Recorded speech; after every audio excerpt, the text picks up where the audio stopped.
Assalamualaikum warahmatullahi wabarakatuh. Selamat datang di channel IMF Learning. IMF Learning by Doing.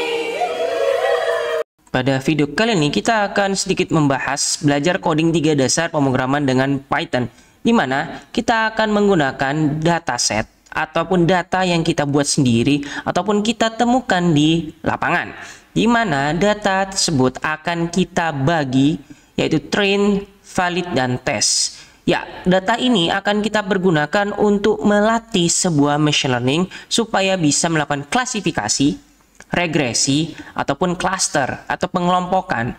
Oke, biasanya data itu berbentuk seperti ini, full dataset, kemudian dicari fiturnya, kemudian targetnya, setelah itu dilakukan pembagian data antara training dan testing. Biasanya trainingnya itu 40% atau malah testingnya 60%, ataupun sebaliknya, trainingnya itu 60%, testingnya 40%. Sehingga selanjutnya kita akan memperoleh model, dan ini adalah contoh dari klasifikasi. Bisa juga untuk regresi, tapi biasanya untuk regresi fiturnya itu univariat atau malah multivariat. Kalau klasifikasi fiturnya biasanya kolomnya ataupun variabelnya, independen variabelnya bisa lebih dari 2. Kalau misalnya kurang dari 2 atau 1 berarti datanya itu univariat, berarti hanya untuk regresi. Jadi teman-teman harus membedakan data yang untuk klasifikasi, regresi, dan cluster. Dan yang sangat membedakan sekali untuk klasifikasi yaitu di mana klasifikasi membutuhkan sebuah target atau label. Oke, kalau target tanpa label itu untuk regresi, kalau misalnya target dengan label itu adalah klasifikasi. Kalau misalnya juga targetnya tidak ada labelnya, hanya value-value saja, berarti itu cluster. Oke, saatnya kita coding, jadi kita hanya fokus pada split data dengan Scratch coding dan library sklearn yang biasa seorang data analisis, data engineer, ataupun data scientist, ataupun business intelligence analysis untuk menggunakan library yang ada di Python. Let's get started. Oke teman-teman, di sini kita akan membahas yang sebelumnya kita sudah bahas terkait bagaimana mengambil data dari Google Sheet, kemudian menggroup by, mempivot, memelt. Di sini kami menemukan class display di mana kami temukan di internet dan kami lupa setelahnya referensi dari mana. Tapi ketika teman-teman mencari atau mencari googling data scientific, nah di situ akan menjadi referensi learning belajar menjadi data scientist ataupun business intelligence analysis. Di sini akan ada 3 dev init untuk argumentasinya, kemudian template-nya itu sudah disediakan seperti ini. Jadi teman-teman ingin mengubah template-nya bisa dilakukan di sini. Misalnya hurufnya mau diganti, kemudian floatnya left kemana, paddingnya berapa, bisa diganti. Untuk saat ini kami tidak akan mengcustom, tapi hanya langsung menggunakan yang ada di internet. Kemudian di sini teman-teman bisa menjalankan seperti biasa data stock date head di sini. Nah, karena kami akan menggunakan kolom favorit di mana digunakan untuk sebagai target ketika akan dimasukkan ke dalam machine learning. Ketika menggunakan kolom yang untuk favorit itu tidak cocok, kita bisa mempop up ataupun mendelete, sehingga kita bisa melakukan generate target untuk fiturnya seperti apa untuk awal pembelajaran untuk machine learningnya. Oke, kalau misalnya kita coba fungsi display seperti ini, maka tampilannya akan berbeda seperti ini. Kita juga bisa mengkombinasikan hit di sini. Misalnya kita ingin 3 seperti ini, maka hasilnya akan keluar seperti ini. Jadi ada datastock.hit-nya, kemudian hasilnya seperti ini. Ya, jadi kita bisa merubah dengan template itu. Jadi teman-teman bisa mencobanya jika teman-teman punya waktu luang untuk mengeksperimenkan. Oke, di sini kita akan melakukan group by seperti video sebelumnya, itu ada name, ada price. Jadi kita akan men-sum kedua. Oke, kalau misalnya kita hanya sum-nya saja, maka kita akan memperoleh kolom name dan price-nya. Oke, kalau misalnya kita langsung berikan sum lagi, maka akan tertotal semua harga Nah, sama hal juga di sini. Kalau misalnya kita group by amount-nya, kita akan dapat totalnya. Kalau misalnya kita hanya melakukan sum di sini, kita akan memperoleh semua nama-nama yang sama, kemudian digabungkan menjadi satu. Kemudian kita akan sedikit lebih sulit dikit lagi. Kita akan mengulang seperti tadi all price, all amount.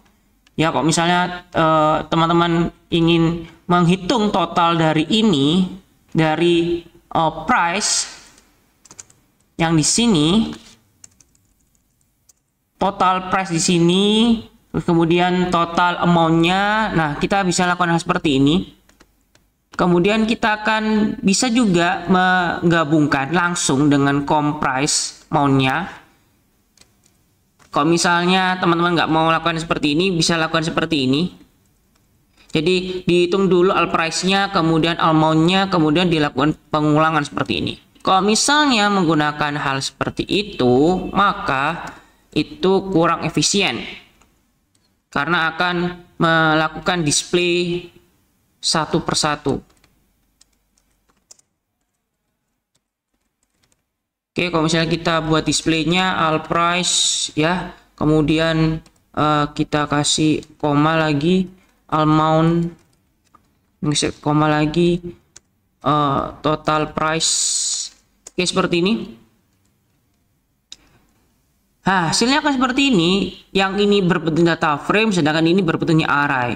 Nah, ini akan menjadi sangat sulit untuk dipahami sebagai business intelligence analysis ataupun data scientific ataupun data analisis. Maka kita akan memperoleh hasil yang lebih menarik lagi tampilannya seperti ini. Kemudian kita akan hidupkan ini, kemudian kita jalankan. Di sini kita sudah memperoleh name, amount, dan price-nya, kemudian totalnya. Oke, jadi ini adalah analisis data yang di awal sebelum machine learning, supaya kita bisa memberikan gambar, oh seperti ini datanya, kemudian kita akan split. Oke, di sini ada persiapan dalam membuat sebuah train testing. Jadi kalau misalnya teman-teman sulitan ketika split, teman-teman bisa menggunakan ini, ada array di sini, kemudian memotong mulai dari indeks 14 sampai 19, kemudian array 0 sampai 14. Jadi sebetulnya pembagiannya dalam bentuk array, kemudian dalam bentuk indeks. Oke, kita lanjut. Di sini kita sudah ada function atau def di Python ya, split data, kemudian ada data dan target, kemudian rasionya adalah 0,4. Rasio di sini untuk tes. Ada data train, data test, target train, target test, kemudian ada size datanya, kemudian train rasionya itu 1 kurangi rasio. Jadi 1 dikurangi 0,4 berarti 0,6. Kemudian ada round yang akan membulatkan supaya akan masuk pada train size. Nah, test size-nya itu adalah data size dikurangi train size. Kemudian kita akan gunakan array indeksnya, dimasukkan sini seperti ini modelnya. Kemudian kita masukkan satu persatu, dan return di Python itu bisa lebih dari 1. Jadi nggak usah return if berulang-ulang, jadi kita bisa lakukan. Kemudian kita akan menggunakan random kolomnya, di mana ada favorit, common, dan non favorit. Kemudian kita lakukan loopingan dengan random choice. Oke, kemudian kita masukkan ke dalam split data stock, dan ini ada targetnya. Kalau misalnya kita jalankan seperti ini, maka kita peroleh setiap data trainnya ini, kemudian target trainnya ini, kemudian ini adalah data test, kemudian ini data target testnya.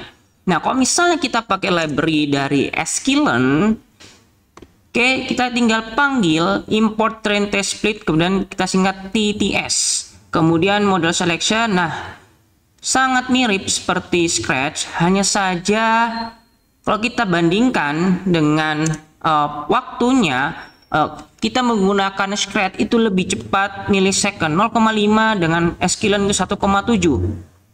Oke, kalau misalnya kita tampilkan, maka seperti ini.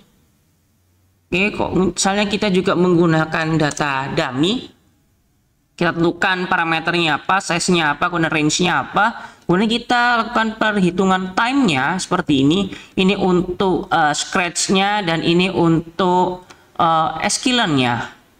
Dan ternyata ketika kita jalankan, waktu yang dibutuhkan itu masih lebih cepat scratch daripada library. Jadi teman-teman, jika menggunakan data yang banyak seperti ini, maka kita bisa peroleh function yang kita create dari awal atau sendiri itu lebih cepat dibandingkan skillen. Jadi waktu yang dibutuhkan itu lebih lama. Jadi kalau misalnya teman-teman punya dataset atau dataset untuk training dan datanya itu hampir mencapai sekitar 1000 atau lebih atau 1 juta, maka teman-teman bisa menggunakan coding yang scratch. Jadi library tersebut biasanya itu berbagi function dan kelas, dan itu biasanya memberatkan. Jadi kalau misalnya teman-teman hanya ingin melakukan split data, lebih baik menggunakan function sendiri. Jadi ketika di compile atau di interpreter kemudian dijalankan, maka waktu yang dibutuhkan itu tidak lama. Oke, seperti itu terkait penggunaan split data baik yang dari scratch dan library seperti ini. Jadi kalau library sangat mudah tapi butuh waktu yang sedikit lama dibandingkan kalau kita bisa coding skala scratch.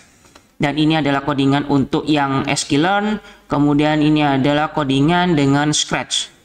Oke, seperti itu. Nantikan video kami yang lain lagi terkait machine learning ataupun application ataupun computer application. Terima kasih sudah melihat video ini. Nantikan video kami yang lain lagi. Sampai ketemu lagi. Terima kasih. Wassalamualaikum warahmatullahi wabarakatuh.